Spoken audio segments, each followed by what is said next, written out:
Hello and bubbly welcome to all my students, friends and viewers out there. Thank you so much for inspiring and motivating me. आप सबके response की वजह से और request की वजह से I've started this grammar series. आज है डे 1 ग्रामर सीरीज का और जानते हैं आज हम एक इंपॉर्टेंट टॉपिक एक्सप्लोर करने वाले हैं. आप भी कहेंगे कि इसके बिना स्पीकिंग राइटिंग इम्पॉसिबल है. So today we have an exciting topic to explore in English grammar and हाँ, आपका गेस सही है. हम पढ़ने वाले हैं सेंटेंसेस माने वाक्य और उनके कंपोनेंट्स. बट इससे पहले आपको क्या करना है? आपको मेरे चैनल को सब्सक्राइब करना है ताकि आप सारे ग्रामर वीडियोस देख सकें और पैरेलली जो हम इसकी स्पीकिंग सीरीज स्टार्ट करेंगे आप उसका भी हिस्सा बन सके. जो भी टास्क आपको इस वीडियो के एंड में मिले आपको कमेंट सेक्शन में उनके आंसर्स भेजने हैं ताकि आप इसका मैक्सिमम फायदा उठा सके. चलिए बात करते हैं सेंटेंसेस की. सेंटेंसेस माने वाक्य. Group of words that make a complete sense is called a sentence. She not eating where, ये तो हैं वर्ड्स. आप कहेंगे तो ये वाक्य क्यों नहीं? Because they are not making any sense. ये वाक्य हैं बट इनका अरेंजमेंट सही नहीं है. तो आज हम दो चीजें सीखेंगे कि वाक्य और उनके प्रॉपर अरेंजमेंट्स. आपको सबसे पहले ये समझ में आना चाहिए कि आप जो बोलेंगे वो किस लहजे में किस लय में बोलेंगे. So the first and the basic that is the scratch thing is sentence and it's components. वाक्य को सही ढंग से ढाला कैसे जाए. So this is what our first lesson is about. Second video में मैं आपको parts of speech कराऊंगी और sentences के different types of sentences. एक sentence बोलती हूँ राहिल is playing badminton. तो राहिल subject और बाकी का बचा हुआ part predicate. So आगे बढ़ते हैं और देखते हैं कि एक सेंटेंस के दो पार्ट, मोटे मोटे हिस्से में दो पार्ट होते हैं, सब्जेक्ट और प्रेडिकेट. सब्जेक्ट क्या हुआ? नाउन, प्रोनाउन, मतलब किसी भी चीज, किसी का भी नाम. और प्रेडिकेट वो बचा हुआ हिस्सा, that is what is said about the person. So अगर मैं सेंटेंस बोलूं my parents are going out for a meeting, तो माय पेरेंट्स हो गया सब्जेक्ट और ये बाकी का हो गया हमारा प्रेडिकेट. मगर सेंटेंस में बहुत सारे कंपोनेंट्स होते हैं. For example the sun rises in the east. Sun हो, द सन सब्जेक्ट, द उसके पहले आर्टिकल है, बाकी rises in the east predicate है. मगर अब हमने इन दो मोटी मोटी चीजों को जानने के बाद अब हम इस प्रेडिकेट को डिवाइड करेंगे. प्रेडिकेट डिवाइड होता है बेटा वर्ब्स में, prepositions, conjunctions, direct object, indirect object, complements and adjunct. इन सब की जानकारी अगर आपको मिलेगी so you will be able to clearly clarify and you will clear all your doubts कि exactly मुझे कहाँ किसको फिट करना है. देखते हैं इन सब चीजों को डिटेल में. सब्जेक्ट और प्रेडिकेट. तो प्रेडिकेट के अंदर हमारे वर्ब्स आते हैं. वर्ब्स क्या होते हैं? एक्शन वर्ब्स, मतलब जो भी चीज एक्शन करे वो वर्ब है.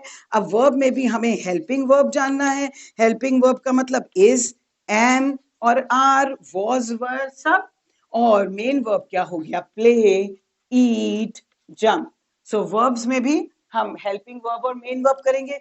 इसके अलावा प्रेडिकेट का हिस्सा क्या होता है? सेकेंड इंपॉर्टेंट, पहला सब्जेक्ट प्रेडिकेट, फिर दूसरा subject verb plus complement. Complement तो सब्जेक्ट समझा दिया, काम करने वाला, वर्ब हो गया हेल्पिंग वर्ब या मेन वर्ब, और फिर कॉम्प्लीमेंट. अब बात करेंगे कॉम्प्लीमेंट की. और कभी कभी सेंटेंस में एक और वर्ड आपने सुना ना हो कभी तो, एडजंक्ट, ADJUNCT. इसकी भी अभी मैं परिभाषा समझाती हूं आपको ताकि आपको समझ में आए सेंटेंस स्ट्रक्चर में होता क्या है. हेल्पिंग वर्ब में बेटा एक चीज जो सबसे इंपॉर्टेंट है जो आपको समझ में आना चाहिए, that is state of being. State of being का मतलब क्या होता है? Any form of verb, be form of verb, is, am, are या वॉज या वर, जब वो अकेले यूज करते हैं, शी इज ब्यूटिफुल, उनको कहते हैं स्टेट ऑफ बीइंग. मतलब when used alone in a sentence it becomes state of being. अब थोड़ी देर के लिए इसको भूल जाते हैं और सबसे पहले बात करते हैं. सो सब्जेक्ट और प्रेडिकेट सीखा हमने. प्रेडिकेट में हमने बताया कि वर्ब भी होते हैं, कॉम्प्लीमेंट भी होते हैं। तो कैटेगरी वाइज समझते हैं। सबसे पहले एस वी, एस माने सब्जेक्ट, वी माने वर्ब। जैसे for example, the girls are dancing, या तो ये सब्जेक्ट हो गया और ये बचा हुआ वर्ब हो गया। सेकंड कैटेगरी को देखते हैं, वो है S V O, subject, verb and object. मतलब the girls are dancing, no, let's say the girls are talking to the principal, the girls are talking to the principal। तो girl subject, ये verb और ये object. ये बात समझ में आई। फिर आता है S V C, subject, verb और कॉम्प्लीमेंट। कॉम्प्लीमेंट क्या होता है? Complement is that part of the sentence जो सेंटेंस को कंप्लीट करता है, मतलब जिससे आपका सेंटेंस पूर्ण रूप से सही बनता है। मतलब example, the girls are beautiful. The girls are beautiful, SYC। The girl या this girl, कुछ भी लिख सकते थे। सब्जेक्ट, वर्ब और कॉम्प्लीमेंट जो उसको कंप्लीट करता है। अगर मैं ये ना लिखती तो द गर्ल्स आर इनकम्प्लीट लगता कि नहीं। नेक्स्ट कैटेगरी है SVA, subject, verb and adjunct. अब एडजंक्ट क्या होता है? एडजंक्ट एडवर्ब्स या वो फ्रेजेस होते हैं जो एडिशनली सेंटेंस में ऐड होते हैं और they bring a change in the core part of the sentence, which means अगर हम उस कोर सेंटेंस से उसको हटा भी दें तो भी उसका मीनिंग बना रहता है सेंटेंस का। मगर कॉम्प्लीमेंट और एडजंक्ट में फर्क क्या है कि कॉम्प्लीमेंट के बिना सेंटेंस अधूरा है और एडजंक्ट के बिना आप सेंटेंस बना सकते हैं। मतलब शी वेंट अपस्टेयर्स, डाउनस्टेयर्स, कुछ भी लिखेंगे तो अगर मैं बोलूं शी वेंट, ठीक है, मगर अपस्टेयर्स और डाउनस्टेयर्स जो एडवर्ब है या कोई फ्रेज ऐड किया तो it added to the meaning of the verb. जैसे एडवर्ब्स होते हैं, वो ये सेंटेंस ये बताते हैं कि सेंटेंस की फ्रीक्वेंसी क्या है, टाइम क्या है, किस तरीके से वो वर्ब का एक्शन हुआ है, किस मैनर में। तो उसके लिए हम यूज करते हैं एडजंक्ट, SVA। ये नेक्स्ट कैटेगरी है। तो कॉम्प्लीमेंट और एडजंक्ट में आई होप आपको फर्क समझ में आ गया होगा। अब इन चारों के कॉम्बिनेशन से और बहुत सारी कैटेगरीज बनती हैं और इसके बाद बनता है SVOC। SV फिफ्थ वाले में है SVOC, subject, verb, object and complement। The fifth category is SVOC, subject, verb, object and complement। Means he made me sad। he subject, made verb, me object और sad हो गया complement। इसी से बनती है sixth category। So after SV, SVO, SVC, SVN, SVOC, we have sixth category SVOA, subject, verb, object and adjunct। याद रखिएगा complement और एडजंक्ट में फर्क होता है। सब्जेक्ट हो गया रिया मेक्स केक एवरी वीकेंड, तो रिया सब्जेक्ट, वर्ब और object cake every weekend is adjunct. अगर मैं इसे हटा भी दूं तो रिया मेक्स केक या रिया बेक्स केक, तो इट विल बी परफेक्ट। ऐसे ही आता है इनडायरेक्ट ऑब्जेक्ट और डायरेक्ट ऑब्जेक्ट, ये भी सेंटेंस का हिस्सा होते हैं। रिया गिफ्टेड मी अ बैग, तो सब्जेक्ट हो गया रिया, गिफ्टेड हो गया वर्ब। किसको गिफ्ट किया? रिया गिफ्टेड क्या? बैग, तो बैग हो गया डायरेक्ट ऑब्जेक्ट। मुझे दिया, क्या दिया?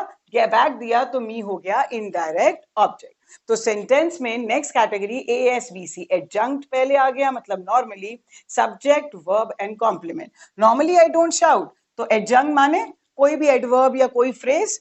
I don't shout, subject, verb और उसका complement. I don't shout, shout के बिना सेंटेंस नहीं बनेगा, नॉर्मली के बिना सेंटेंस बन सकता है। मतलब कोर पार्ट से सेंटेंस के अगर एडजंक्ट हटा दिया जाए तो मीनिंग बनता है। ASVO, adjunct, subject, verb and object। Sometimes Riya bakes a donut, तो sometimes भी हटा दिया जाए तो subject, verb और object से sentence बनता है।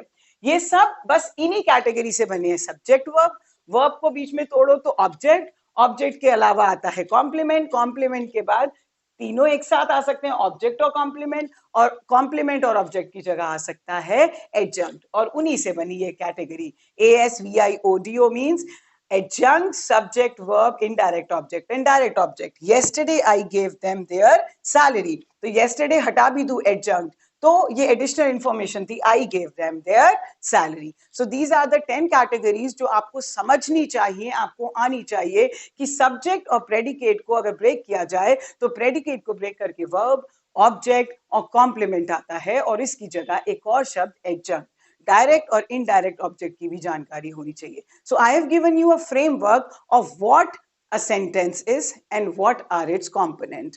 आपके लिए होमवर्क ये है, टास्क ये है कि हाँ, आप मुझे 2 सेंटेंसेस लिखकर दिखाएंगे और इनमें से कोई भी 2 कैटेगरीज उसमें यूज होनी चाहिए. सब्जेक्ट कहाँ है, वर्ब कहाँ है, एडजंक्ट कहाँ है, कॉम्प्लीमेंट कहाँ है, डायरेक्ट इनडायरेक्ट ऑब्जेक्ट्स. इन सब की जब तक आपको इंफॉर्मेशन नहीं होगी तब तक आप सेंटेंस स्ट्रक्चर को ढंग से समझ नहीं पाएंगे या बोल भी नहीं पाएंगे. That's all for today's video. Hope you've liked it. Do like, share and subscribe my channel and share it with as many people as you can. God bless you all. Next video में मिलूंगी जिसमें मैंने आपको वादा किया है कि parts of speech. अब आपको पूरा फ्रेमवर्क समझा दिया, अब बताऊंगी कि सब्जेक्ट में क्या होगा, नाउन प्रोनाउन, वर्ब क्या होते हैं, prepositions क्या होते हैं, conjunctions क्या होते हैं. अब हम वो पढ़ेंगे और उसके बाद स्लोली ग्रेजुअली हर एक पार्ट्स ऑफ स्पीच की डिटेल में स्टडी करेंगे. God bless. Take care.